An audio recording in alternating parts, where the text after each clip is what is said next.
Sebagaimana yang disebutkan dalam hadis, ide untuk membukukan Al-Quran itu muncul dari Sayyidina Umar bin Khattab. Awalnya Sayyidina Abu Bakar menolak usulan ini. Beliau menyatakan, mengapa aku melakukan sesuatu yang tidak dilakukan oleh Rasulullah SAW.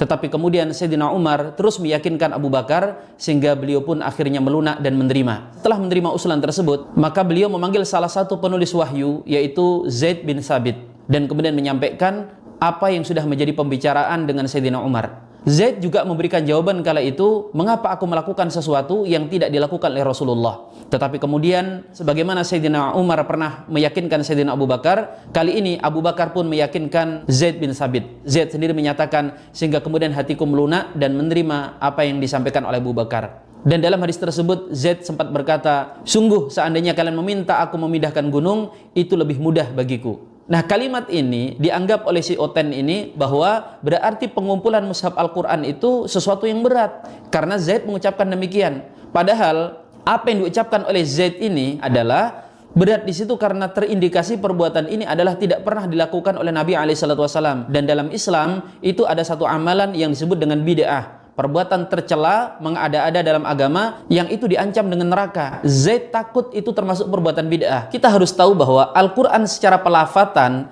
itu sudah terjaga dengan baik di masa Nabi SAW. Jadi Quran dari awal sampai akhir itu terekam sempurna tanpa ada kekurangan di dada-dada para sahabat Nabi. Mereka semuanya menghafalnya.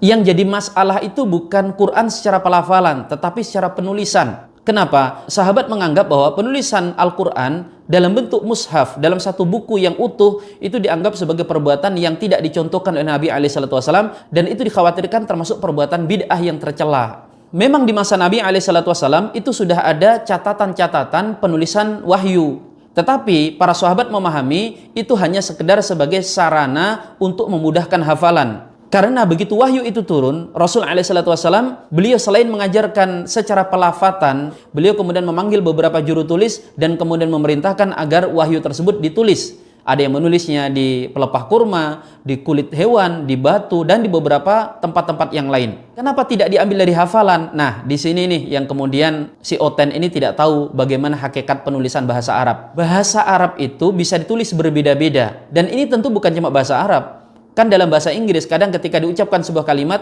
orang minta dieja bagaimana penulisannya. Kurang lebih seperti itu juga dalam bahasa Arab, dan itu lebih kompleks lagi. Karena pada masa itu penulisan Al-Quran itu dalam bentuk huruf yang belum bertitik, apalagi berbaris. Nah, para sahabat meyakini bahwa Al-Quran itu wahyu bukan hanya secara pelafatan, tetapi juga secara penulisan. Jadi kalau di wahyu itu ditulis tanpa alif, maka tidak boleh dicantumkan dengan alif. Sebaliknya, apabila sebuah kata itu misalnya ada huruf alifnya, maka tidak boleh dihilangkan huruf alifnya. Mayoritas ulama sampai hari ini sepakat berpendapat bahwa Quran itu wahyu secara lafaz dan secara penulisan. Maka apabila penulisan Al-Quran itu tidak sesuai dengan standar yang dicontohkan oleh Nabi SAW, dianggap keliru, walaupun secara kaidah bahasa benar. Jadi kenapa tidak hanya dari hafalan para sahabat kala itu, tetapi diambil dari tulisan yang ada. Tulisan itu pun oleh panitia kemudian ditetapkan dua syarat yang sangat ketat untuk menghindari kekeliruan penulisan. Syarat yang pertama adalah bahwa tulisan tersebut adalah yang diperintahkan oleh Nabi SAW. Kenapa? Karena para sahabat pada masa itu mereka juga memiliki catatan-catatan sendiri. Mereka berinisiatif mencatat Al-Quran itu dalam bentuk tulisan untuk menguatkan hafalan yang ada pada mereka. Bahkan mungkin si Oten ini tidak tahu bahwa mushaf Al-Quran pada masa itu sudah ada. Beberapa sahabat punya koleksi mushaf pribadi seperti Abdullah bin Mas'ud, seperti Ali bin Abi Thalib, dan beberapa sahabat yang lain. Tetapi apa? Ini adalah koleksi pribadi, ditulis tanpa perintah dari Nabi SAW.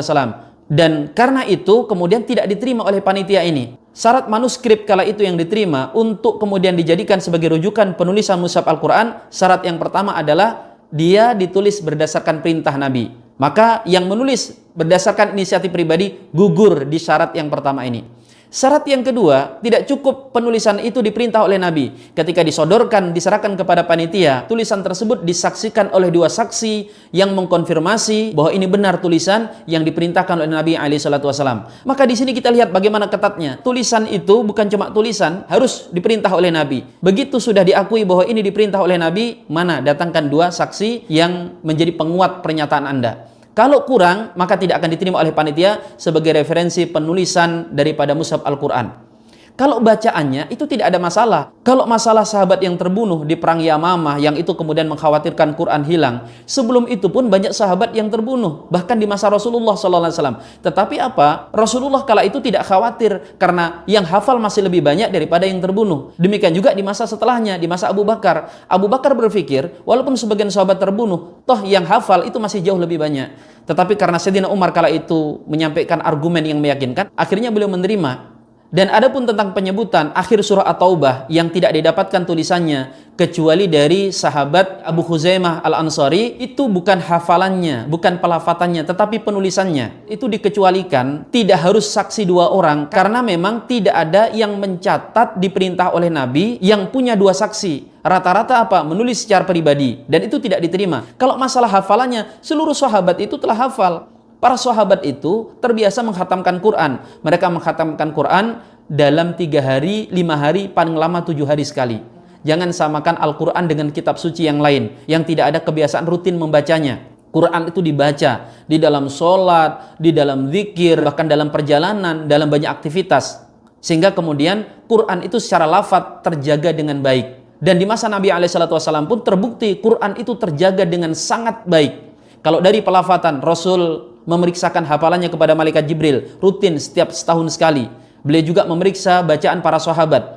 Dan secara penulisan, Rasul juga sangat berhati-hati dan memerintahkan agar para sahabat jangan sampai mencampur antara penulisan Al-Quran dengan tulisan-tulisan yang lain. Makanya beliau pernah bersabda, jangan kalian menulis dariku kecuali ayat Al-Quran. Siapa yang menulis dariku selain Al-Quran, termasuk hadis pada masa itu, maka hendaklah dia menghapusnya. Makanya kemudian hadis itu baru ditulis belakangan karena khawatir terhadap larangan Nabi SAW tersebut.